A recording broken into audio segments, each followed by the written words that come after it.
Good morning, and thanks for joining us. Before I turn to Drs. Walensky and Fauci, I want to provide an update on vaccinations for kids.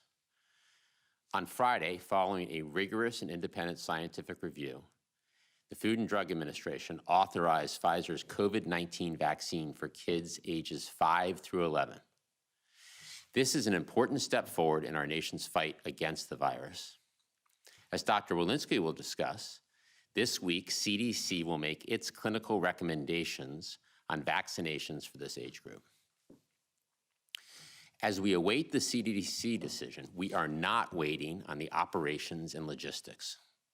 In fact, we've been preparing for weeks. Thanks to the President's actions, we've secured enough vaccine for all 28 million kids ages 5 through 11. Governors and leaders of tribes and territories have been working with their teams to ensure that doses are distributed efficiently and equitably across their jurisdictions through a range of channels, from pediatricians and family doctors' offices to school-based clinics to community-based sites. Overall, more than 20,000 pediatricians, family doctors, pharmacies, and other providers parents know and trust are getting ready to administer vaccines. Vaccines for kids ages 5 through 11 are specifically formulated for younger children, which means none of the vaccines already in the field can be used to vaccinate kids in this age group. So FDA's authorization was also a critical operational milestone, allowing us to start packing and shipping kids' vaccines for the first time. To get ready ahead of FDA's decision, we asked states, pharmacies, and community health centers to place their initial orders and submit their detailed distribution plans. On Friday, within minutes of FDA's authorization, we began the process of moving 15 million doses from Pfizer's freezers and facilities to distribution centers. There, millions of doses are being packed with dry ice and tracking labels before they're loaded into small, specialized shipping containers. These containers are then placed onto trucks and airplanes and shipped to vaccination sites across the country. Over the next couple of days, several million doses will start arriving at local pediatricians and family doctors' offices, pharmacies, children's hospitals, community health centers, rural health clinics, and other locations. More doses will be packed and shipped and delivered each and every day over the next week or so. And more sites will come online as we ramp up. Since FDA's authorization last Friday, there hasn't been a moment that teams have not been picking, packing, and shipping vaccines. They've been working 24/7 and will continue to do so. I want to be clear about what this means for parents and guardians. We know many families will turn to their pediatricians and family doctors, and in addition, thousands of other trusted providers will also offer vaccinations for kids, including local pharmacies, health centers, and children's hospitals. This will give parents a broad range of options to get their kids vaccinated and ensure all children, including those without primary care doctors, those most at risk, have easy and convenient access to vaccines. Following CDC's decision, parents will be able to visit vaccines.gov and filter for locations offering vaccinations for children ages 5 through 11, so they can easily find a site nearby and schedule an appointment. While vaccinations may start later this week, the program will still be ramping up to its full strength, with millions more doses packed, shipped, and delivered, and thousands of additional sites coming online each day. So starting the week of November 8th, the kids' vaccination program will be fully up and running.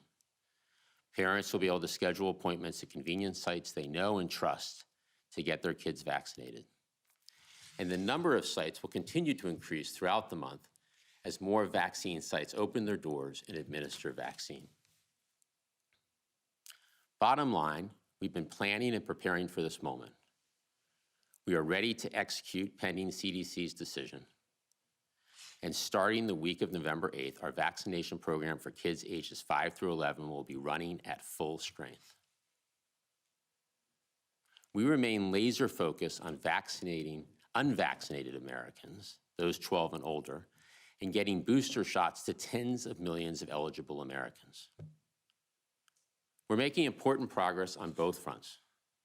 In fact, today, we hit two important milestones. 80% of adults now have at least their first shot, and 70% of adults are now fully vaccinated. 8 out of 10 adults with at least one shot, 7 out of 10 adults fully vaccinated. On boosters, just over the past 2 days, about 2 million Americans rolled up their sleeves and got the enhanced protection of a booster shot. And by day's end, about 20 million Americans will have gotten an additional Pfizer, Moderna, or J&J dose. So our boosters program is off to a very strong start and continues to accelerate. In closing, we know vaccines are the very best tool we have to accelerate our path out of the pandemic. And we're hard at working at executing across a number of fronts, from vaccinating the unvaccinated, to getting booster shots to tens of millions of eligible Americans, to standing up our vaccination program for kids ages 5 through 11. With that, over to you, Dr. Walensky. Good morning. Thank you, Jeff. As per usual, I'm going to begin with providing you a closer look at the state of the pandemic. At the end of last week, the 7-day average of cases was about 69,000 cases per day, and that represents a decrease of about 3% over the previous week. The 7-day average of hospital admissions was about 5,100 per day, and that's a decrease of about 10% over the prior week. And the 7-day average of daily deaths is about 1,100, a decrease of about 10% over the prior week. Jeff shared with you the plans we have in place for distribution and administration of vaccines for children between the ages of 5 and 11. Today, I'd like to provide an update about where we are in the regulatory and recommendation process for pediatric COVID-19 vaccines. There has been a great deal of anticipation for parents surrounding the authorization of vaccines for our children and the recommendations from CDC supporting their administration. I deeply understand the urgency and concern over providing the best protection to our children against the virus. When I spoke with you last week, the FDA Advisory Committee had just met and reviewed the data from Pfizer that described COVID-19 vaccine efficacy in children. Pfizer submitted data on nearly 2,000 children between the ages of 5 to 11 years, and FDA reviewed effectiveness and immune response data. In the clinical trial, there were only 3 cases of COVID-19 in the over 1,300 children who received the vaccine, and 16 cases in the 660 children who received placebo. Similar to what we saw in the adult trials, the vaccination efficacy was nearly 91% in preventing COVID-19 vaccine. The FDA Advisory Committee also reviewed safety data from an additional 2,000 children who received the vaccine and found no severe adverse events, and reported post-vaccine symptoms, including soreness at the site, headaches, muscle aches, and low-grade fevers that were very similar to the adult population. With these safety and effective and efficacy results, the FDA authorized the COVID-19 vaccine for children ages 5 to 11 on Friday. Tomorrow, CDC's Advisory Committee on Immunization Practices will meet to have their transparent, open, and comprehensive discussion on data for vaccine effectiveness, safety, and clinical need in children ages 5 to 11. Throughout the pandemic, this committee has convened many times to review the latest data and provide their trusted expertise. And I, along with many others, am looking forward to the scientific discussion and deliberation that will take place. Following the committee's meeting and votes on vaccine recommendations, CDC will release its recommendations for vaccination of children 5 to 11. We know kids have different needs, and it's critical to follow the scientific process and the due diligence required before we bring vaccine to children. We know the possibility of vaccines for our children will be a welcome relief for many families, and we also know parents will have a lot of questions, and I would encourage parents to ask questions as they consider the benefits of vaccinating their children. As I've said before, vaccinating our children is one way that we can protect them from COVID-19. We are eagerly awaiting vaccines for our children, but while we do so, we must continue to do all that we can to protect them today in our homes, schools, and communities. This means surrounding children with adults who are vaccinated to protect them against COVID-19, hospitalization, and death. Currently, over 60 million Americans who are eligible for vaccination remain unvaccinated. If you have not yet been vaccinated, I encourage you to do so. As we look forward to the fall and winter, it's important to continue practicing prevention measures that we know work. Wearing a mask in public indoor settings, staying home when you are sick, and washing your hands frequently. For many families, the possibility of vaccines for our children will provide a great deal of comfort with every dose administered. Parents should feel comforted, not just that their children will be protected, but that this vaccine has gone through the necessary and rigorous evaluation that ensures the vaccine is safe and highly effective. Thank you. I'll now turn things over to you, Dr. Fauci. Thank you very much, Dr. Walensky. If I have the first slide, please.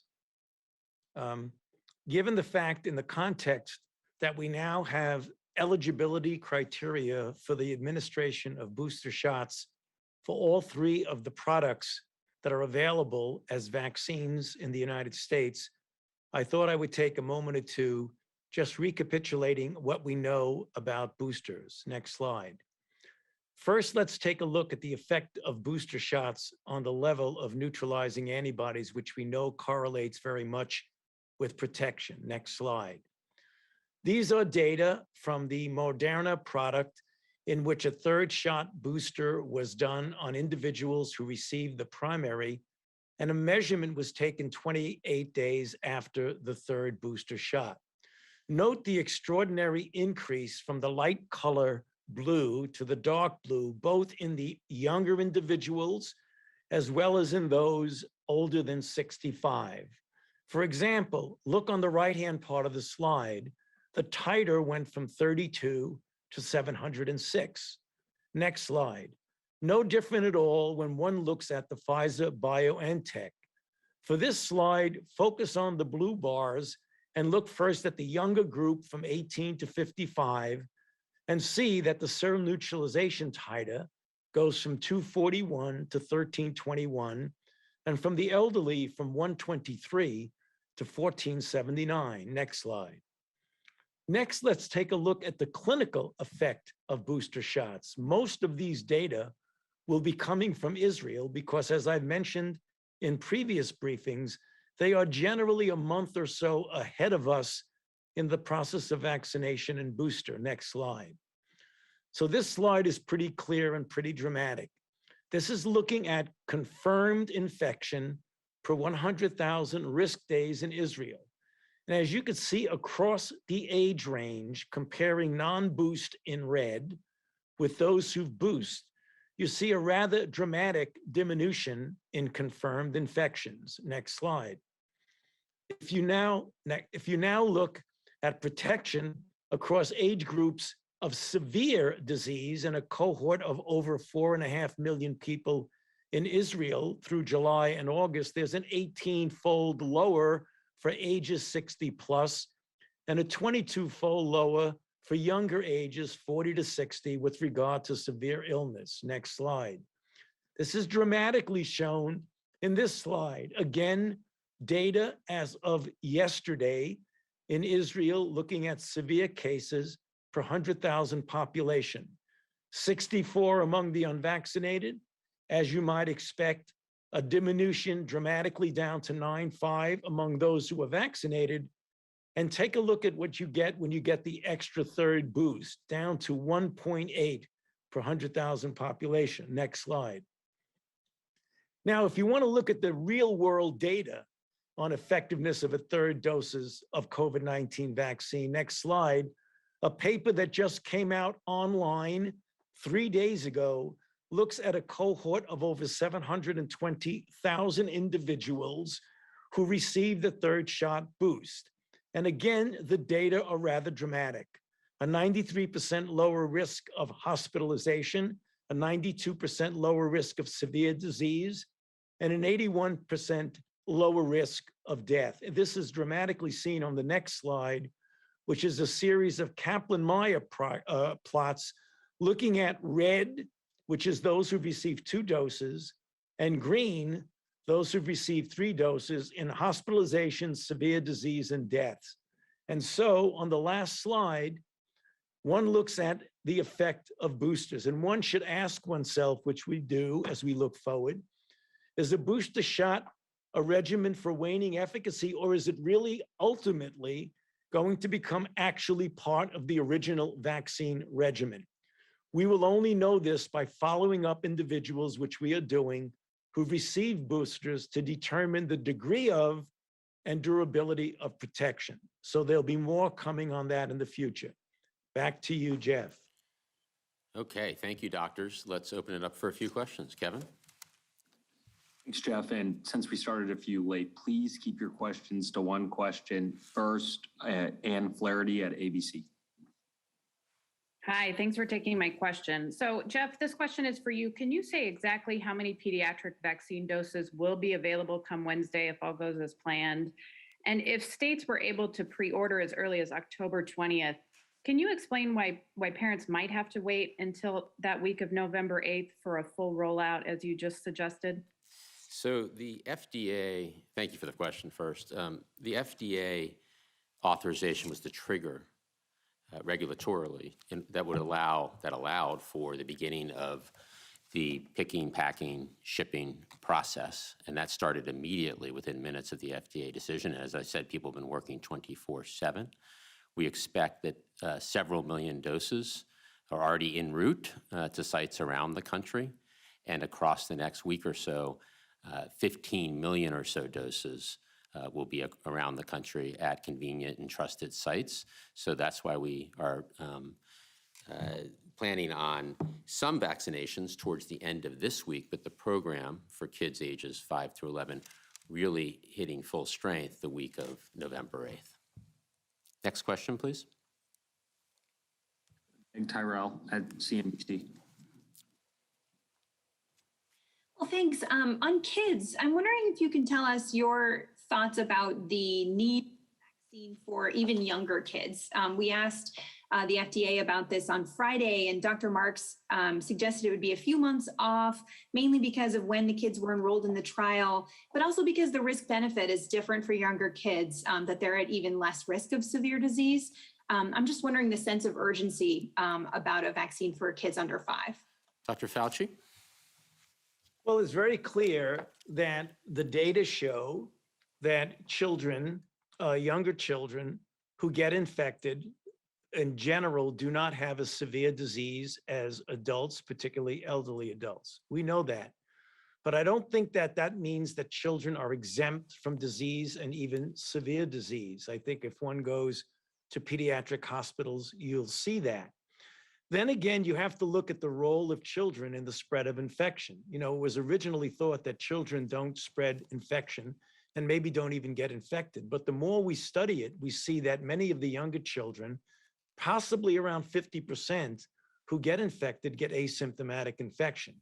And there was a recent analysis of this in JAMA Pediatrics, which indicated that it is likely that children equally spread infection, perhaps even in the household, as adults do.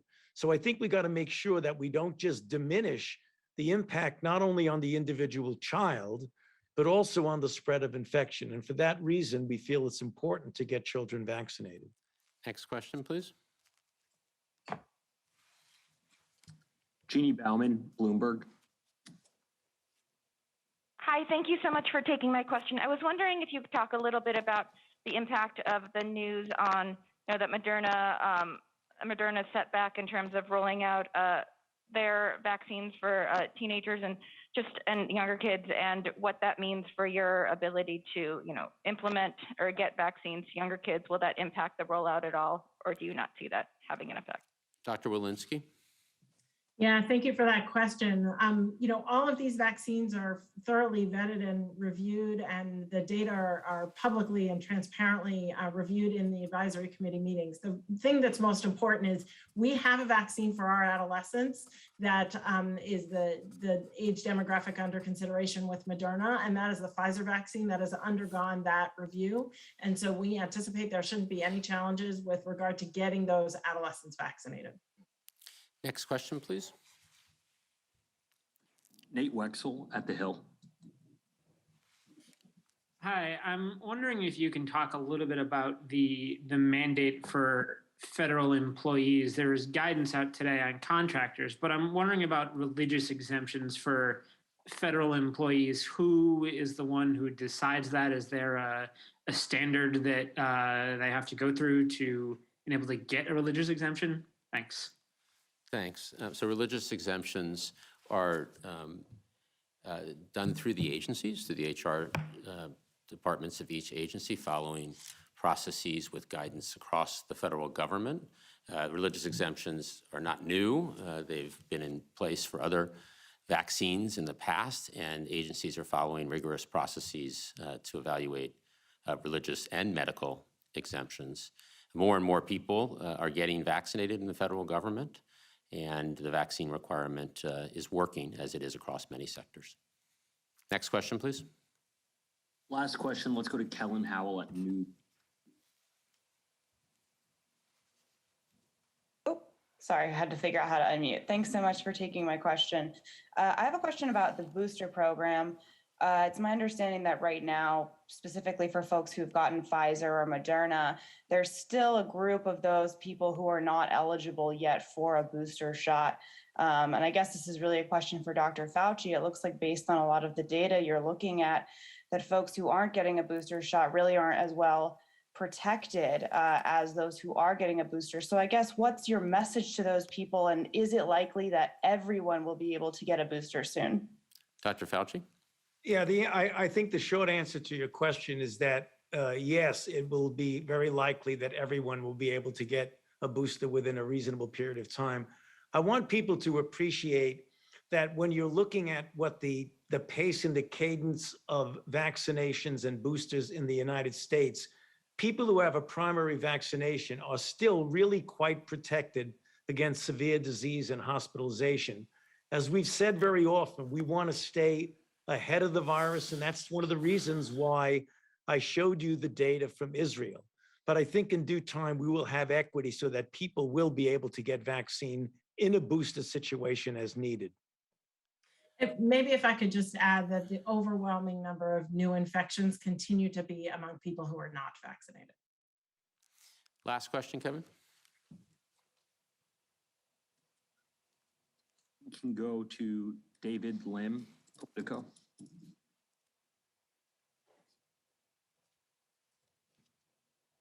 David? Hey, I was just unmuted. I wanted to follow up on Jeannie's question about Moderna and the FDA taking more time to evaluate its vaccine for adolescents and young children. The company also said it was delaying its emergency use authorization request for kids ages 6 to 11 years of age.